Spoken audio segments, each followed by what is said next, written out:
already known how many tablets you are going to dispense it gently onto the cover of the medicine septic manner to your medicine pot.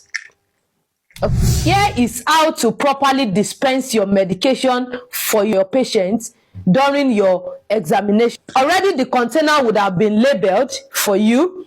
Would have been arranged in the tray for you, okay? And so you're just to pick it up. Should I touch the medication? The answer is no.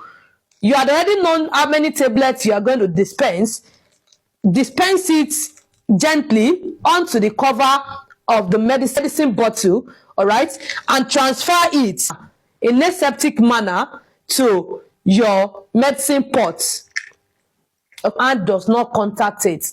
This way you are dispensing it correctly. Do not mistakenly pull your fingers or say you have dispensed excess and put your fingers to take the excess away. No. Or do not say, okay, it has fallen, I'm going to pick it up and put it in the bottle, or it has not fallen to the floor, it fell to the tray, I'm going to put it. No, you don't do that. Anyone that has fallen should be discarded. Or make mistake of dispensing, do not directly into the medicine pot. Rather, you dispense carefully onto the cover of the medicine bottle and transfer it gently, making sure your hand does not contaminate the medication. Dispense it gently into the medicine pot.